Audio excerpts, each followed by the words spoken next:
Hello, class, and welcome to Psychology 2010 Developmental Psychology. My name is Dr. Neil Soggie, and I will be your instructor for this course. Within this course, we will be examining the human development across the lifespan. And this will include, of course, psychological development, but also things related to physical, cognitive, socioeconomic, emotional domains as well. And we will be exploring how various social structures, public policy, education, counseling, and health domains relate to development, as well as development of personality.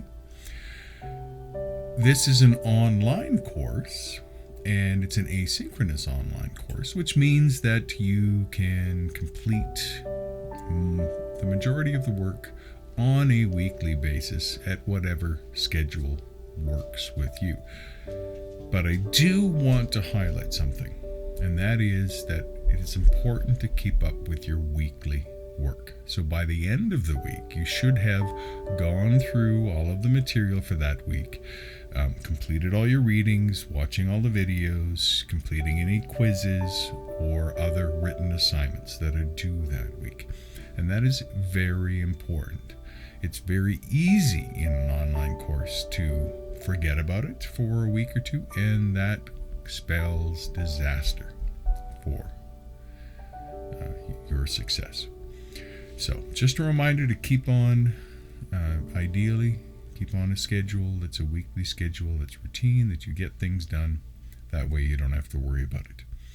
The textbook in this course is Lifespan Development, a Psychological Perspective, 2nd edition. It is a free online e-text that is available online, so that saves you a little bit of money. If you want to contact me, the best way to contact me is through email at nsoggie@upei.ca.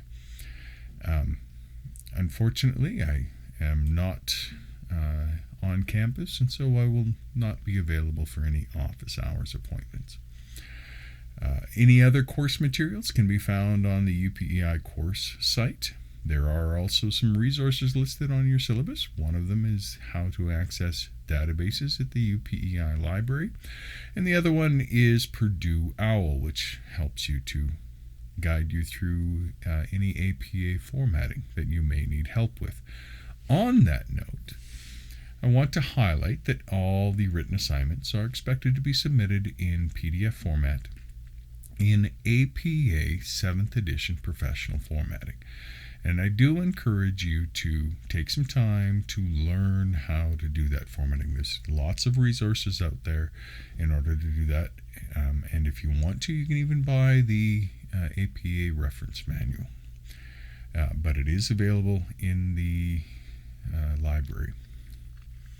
Now, why do I require that? Well, I require that because historically the APA has had only one standard, and that was a standard for formatting papers and journal articles, and it creates a way of doing research and communicating your findings ethically and responsibly, and citing everything and organizing everything well.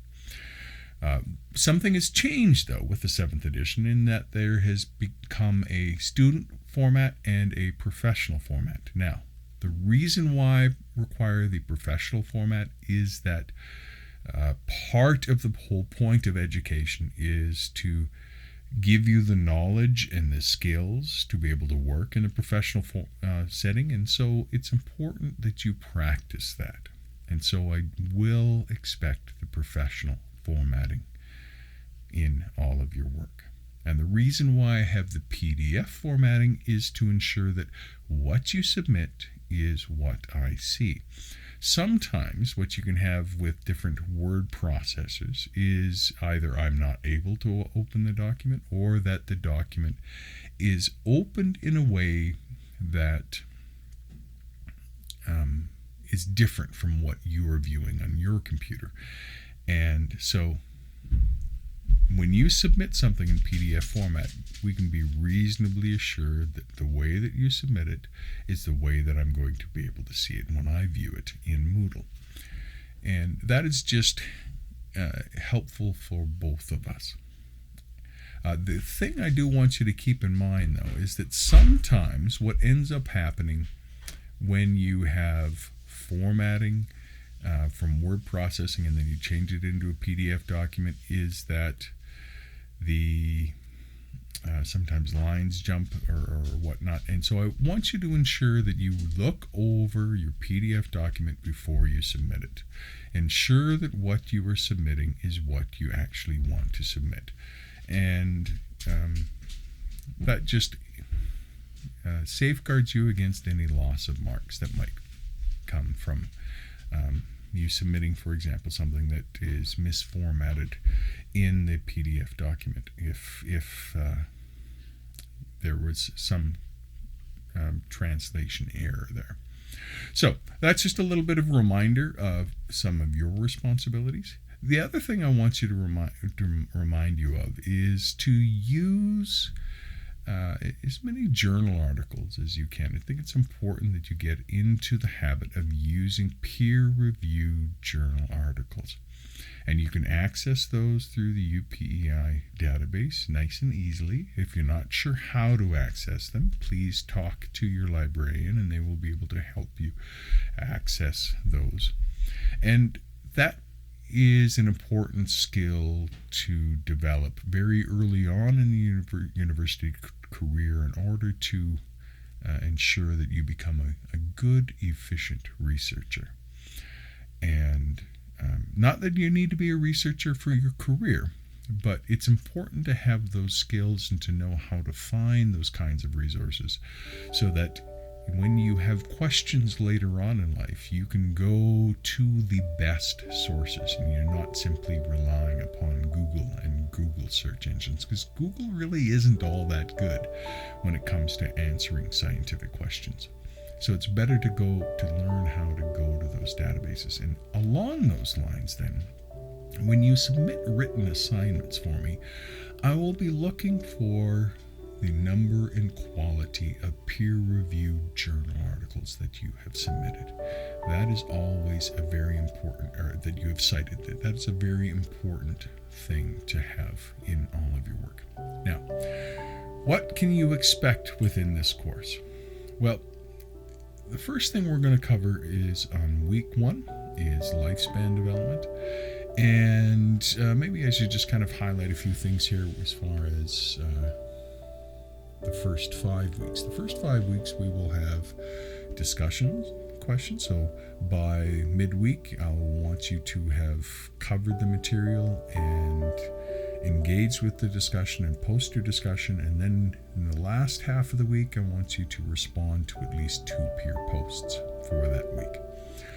And that will happen for the first 5 weeks. That's something to kind of keep in mind. Gets you in the rhythm of engaging with the course material early on in the week. The first week, lifespan development, a bit of an overview, as well as this course introduction, which of course you're listening to.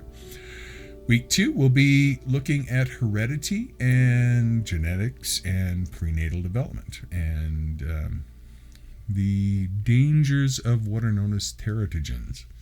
Week 3, we'll be looking at infancy and toddlerhood and basic assessment and foundational things to be doing for the care of infants.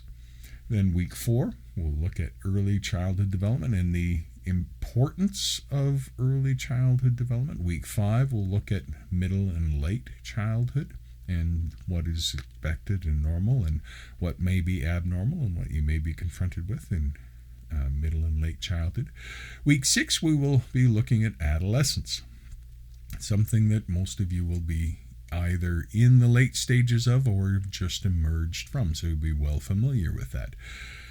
Then we will have a extended break at the university, and we will continue on in week 9 with emerging in early adulthood, Week 10 will be middle adulthood, where you are right in the midst of your career. Week 11 will be as you're wrapping up your career and your children have moved away from home and you are transitioning in many different ways in your late adulthood. And week 12 will be old age, death, and dying. And that is unfortunately one of those things that is part of life, is death and dying, and how to deal with that and prepare for it. And then we will have, as the end of our course, is for you to be able to look back and evaluate everything you've learned in this course and submit a lifespan paper and do any concluding work that may need to be done. So that's it for that overview of our course. As far as the assignments go, those first 5 weeks, there will be the discussions, the weekly discussions, where I will post a scenario and you will be asked to respond to that, do some of your own research. I am looking for you to be looking into journal articles associated with this question so that you can draw upon more than just your opinion, but draw upon the current state of research there, ideally, as well as engaging in an evaluation critical response to at least 2 peer posts. Now, note there, I'm saying at least 2 peer posts. When you respond to 2 peer posts in a thoughtful, well-researched way, you have reached the minimum requirement for that week. Then we have quizzes. And there are 3 quizzes in this course. The first quiz is on January 27th, due on January 27th. The next one is due on February 17th, and the last one is due on March 24th. Each one of these quizzes is worth 20%. It is a timed quiz. I do encourage you to not be sharing your answers with others. There will be a 14-day delay before you can access the answers for this. You will, once you've completed your quiz, you will be able to see the results immediately, but you will need to wait 14 days in order to see the questions and answers. And that is because there is a grace period in there. Possible grace periods. What I like to do in my courses is to recognize that tragedies and life struggles can happen, and that sometimes you need a little bit of time to get back on your feet, to recover, and to move forward. And so there is, for your quizzes, a 14-day grace period. So 14 days after the due date, you can still complete your quiz. Once that 14-day grace period for your quizzes is done, there is no more opportunity, so be sure you have them in by then. For the discussions, if you're sick the week of the discussions, you do have a 7-day grace period in order to be able to submit your discussions. But after that, there are no extensions.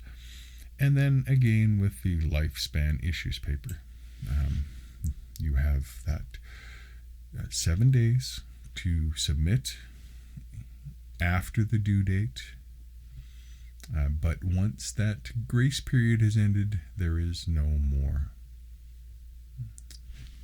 opportunities for submission. So just be mindful that that grace period is there for your benefit, and so be sure not to abuse it, but if you do need it, rest assured that it is there. Now, it does say that later on in the syllabus, it does say that all due dates are final, with late assignments receiving a 0. The exceptions for that are for the grace periods.